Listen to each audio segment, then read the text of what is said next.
So after weeks of power plays and scare tactics, Texas Democrats defy arrest threats, and they block the Texas redistricting scheme by literally using the rules to protect the vote. They left the state to deny a quorum. Yeah, that's a lawful, long-standing tool, and then got hit with talk of FBI involvement, removal threats from Abbott and Paxton, even a bomb threat at their hotel.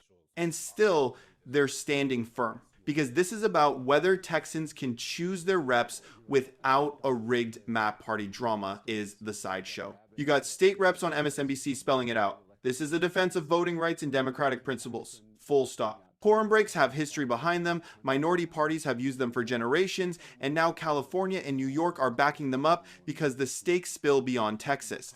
If leaders try to jam through an anti-democratic redraw by dangling arrests, that's an abuse of power, plain and simple, and it deserves a hard stop. Let's watch the full clip and then I'll give you my thoughts at the end.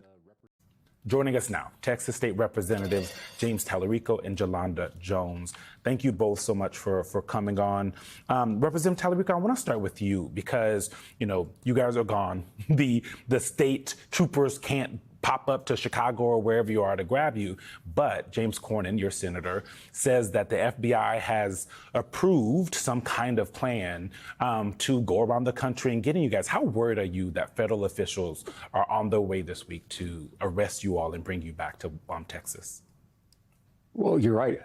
Donald Trump has threatened to arrest us. Governor Abbott has threatened to remove us from our duly elected positions. Ken Paxton is putting out tweets telling his followers to hunt us down. And we had a bomb threat at the hotel where we're staying in Illinois this week.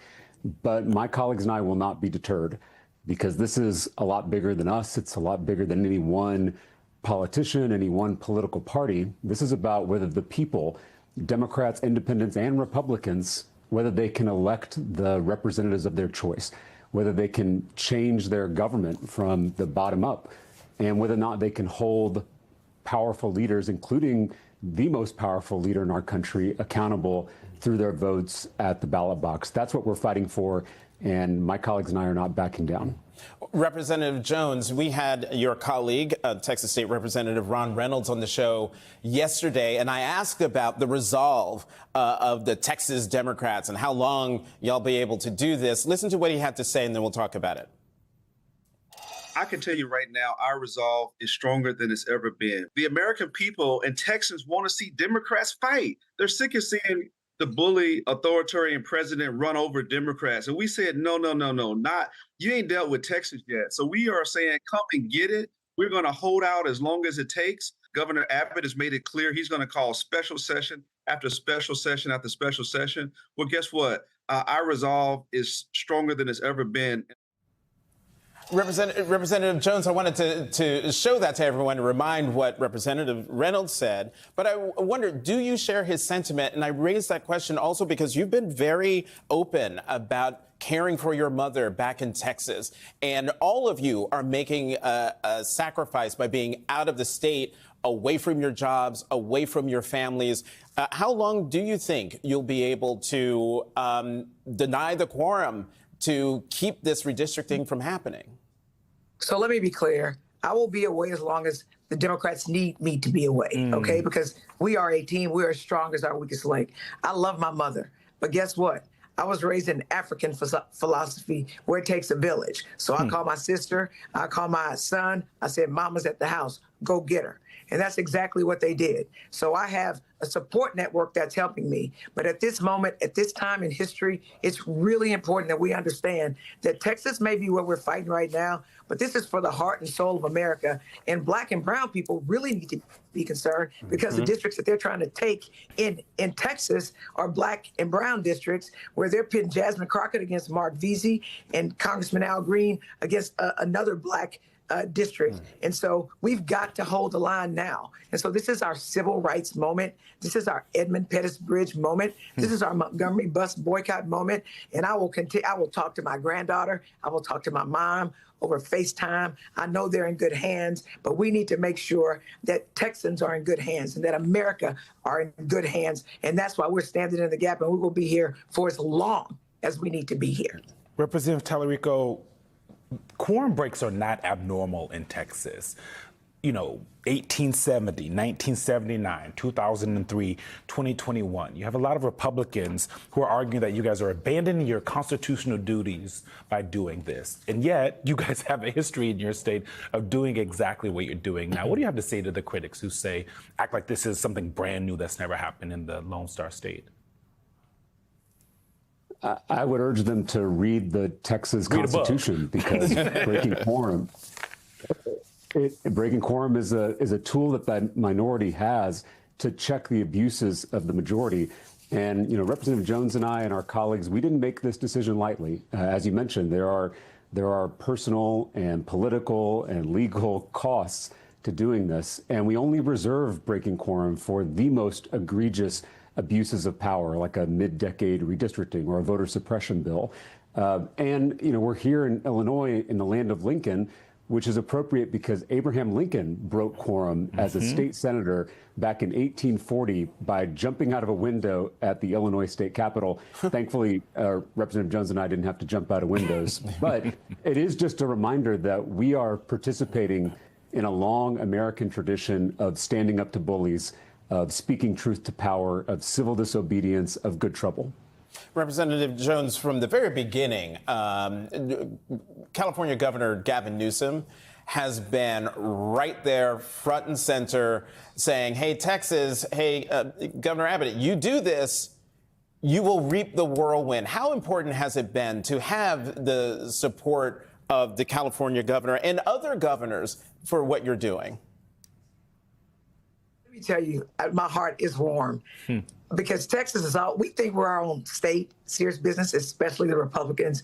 And so when California goes in and says, hey, dude, you start this, we're going to finish this. Whatever gains you thought you had, we're going to wipe them out. It's great. It's boss, actually. It's boss. The same with New York and other Democratic states. So if you want to start this, we will finish it. We are not afraid. You cannot allow Donald Trump to do in Texas what happened in North Carolina in 2024. Things that happen in Texas will affect you, just like when they stole 3 seats in North Carolina. So even though it happened in North Carolina, we have higher tariffs. I just saw you talking to the farmer who says he doesn't know what's going to happen. We have higher backpack prices. We have higher egg prices. We're getting wiped off of Medicaid. He's destroying our Social Security in order to give billionaires tax breaks. So I'm so thankful that we realize that what affects us one will affect us all. And I'm down with Governor Newsom and the governor of New York. We need reinforcements. We happen to be on the front lines in Texas, but we are strong. Representative Talarico and I and other Democrats are ready to save America. It sounds cliche-ish, but let me tell you something. It is as serious as a heart attack. And that literally could be you because you don't have health care. Representative Talarico, Ken Paxton asked the Texas Supreme Court to expel 13 of you, House Democrats, over redistricting standoff. That seems, I think, lunatic-ish to many people, right? The idea that people who've been duly elected, who have not broken any laws, who are using the tools that are laid out in the state constitution, could be by a Supreme Court full of the governor's, supporters, I guess, people who are like-minded, would do something like that. Talk to the people who are watching who aren't as familiar with Texas's process about whether or not that's actually possible. Well, I'm not a lawyer. I know Representative Jones is, and we have a lot of talented lawyers in our caucus. I'm a former teacher, but I do listen to the lawyers, and they're pretty clear that this is laughable. There's not a legal basis to do this. But I do think they are giving the game away. They're telling on themselves because with this rigged map, they are trying to rob people in Texas and across the country of their ability to elect the representatives of their choice. And now they are literally trying to remove the people's representatives from their positions of public trust. So at least they are consistent. This is their playbook, and it's a playbook that we've seen in other countries with authoritarian leaders, and it doesn't end well. And so this should be alarming to everyone. Again, it's very tempting for this to seem like a red versus blue fight, an R versus D fight. But again, this is a threat to every American, regardless of your political party. And so we can't afford for this to become partisan, because when powerful people try to silence the people of Texas or the people of America from being able to elect the candidates of their choice, then that is a fundamental threat to all of us and our ability to change our government. Representative Jones, we're running out of time. I got to give you this last question, since you are the lawyer in this four-box, here. Given everything that we have seen from the courts, particularly Texas courts, I just wonder if you believe that the rule of law will hold out in the end. So the rule of law, who knows with the Trump Supreme Court, but let me be clear, they cannot remove us. There are two ways to get rid of us. They can remove us, which would take a quorum, which they don't have, and 100 of us would have to vote in the House and the majority in the Senate, a supermajority in the Senate, and the governor would sign it. The Democrats are not going to vote to remove us, and we can expel us. And by doing that, they need a quorum, which again they don't have, and then they would need 100 votes to expel us. It ain't happening. It's not going to happen. And I believe that we will. One, we've already gotten California and other Democratic states to have our backs, and we are going to fight them, and we are going to sound the clarion horn, because people need to know the danger that what goes in Texas hurts them. And let me be clear, we have good lawyers to represent us. These lawsuits are laughable.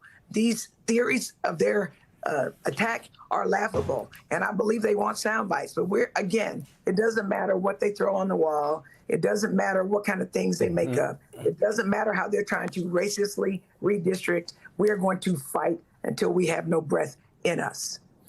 To quote the great James Brown, don't start none. Won't be none. Won't be none. Texas State Representatives James Talarico and Jolanda Jones, thank you both very much for coming to the weekend. So, this whole thing reeks of manufactured Law and Order drama for a map that can't win on merit. You've got Texas Democrats explaining in plain English why they broke quorum to stop a mid-decade redraw. And in the background, there's Cornyn hinting at the FBI, Abbott doing his tough guy routine, Paxton posting, hunt them down energy, real normal politics there, and, oh yeah, a bomb threat against the hotel. Totally healthy civic vibes. Quick civics refresher, because the game relies on people forgetting quorum breaks are literally part of Texas political history. This trick has been used for generations. Both parties, 1870, 1979, 2003 with Tom DeLay looming over everything, and again in 2021. It's a pressure valve for minority rights in a system skewed by gerrymanders. The rules contemplate it, the state has wrangled over it before, and the sky didn't fall. So when Republicans clutch pearls and pretend this is some unheard of dereliction, that's performance. Slightly over-caffeinated performance. And then there's the map itself. Listen to Rep. Jones describe the targets. Black and brown districts, engineered collisions like Jasmine Crockett versus Mark Veazey, and pressure around Al Green's seat. That's a classic maneuver. Pack urban voters, slice communities, and create Dem-on-Dem primaries so the general election becomes a formality. If the stated product were representative democracy, this is the knockoff you buy from the boot sale with the logo printed sideways. Looks familiar at first glance, falls apart when you tug the threads. Yeah, that's the bit that sticks under the skin. Floating FBI involvement to haul state legislators back across state lines over a legislative tactic. The chamber itself has tools to resolve, sends a message. It's the message. Use law enforcement as a hammer because you can't get a nail through committee, and Paxton's social media menace talk is gasoline on it. You hear hunt them down in a climate already hot with political violence, and then a hotel gets a bomb threat, because meat effect. Representative Talarico points to the Texas Constitution's quorum design. Jones, who's a lawyer, walks through how removal or expulsion would actually require numbers the Republicans don't have. That's procedural reality grounded in the rules and process. Also, the Abraham Lincoln anecdote, yep, the 1840 Illinois window jump reminds you this tactic sits in mainstream American lore. The mythology folks love to quote apparently includes a politician literally yeeting himself out a window to block a vote, so spare me the unprecedented chat. There's a bigger tell too. They keep insisting this is just routine business, business as usual, carry on. Meanwhile, the same crowd is openly salivating over converting the map into additional House seats ahead of the next cycle. Routine things don't require threats of arrest. Routine things don't depend on judges tossing out duly elected opposition. That's a power grab with a press release stapled to it. And listen to Jones on material stakes, tariffs, prices, Medicaid, Social Security, because this is the part politicians hope you skip, gerrymanders, warp lines, and they warp policy too. Lock in safe seats and you can shrug at costs dumped on working families. Fewer competitive districts means fewer consequences for making people pay more for the weekly shop.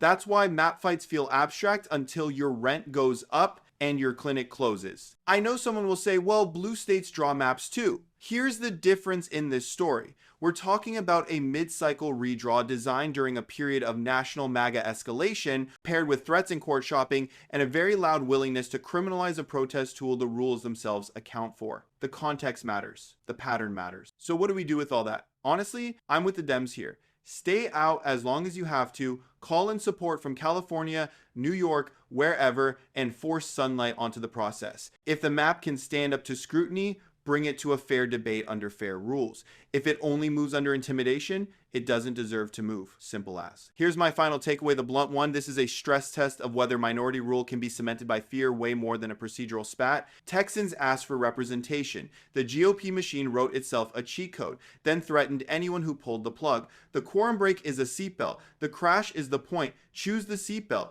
Let me know your thoughts in the comments. While you're down there, hit the like button and subscribe. I appreciate you guys, and I'll see you in the next one.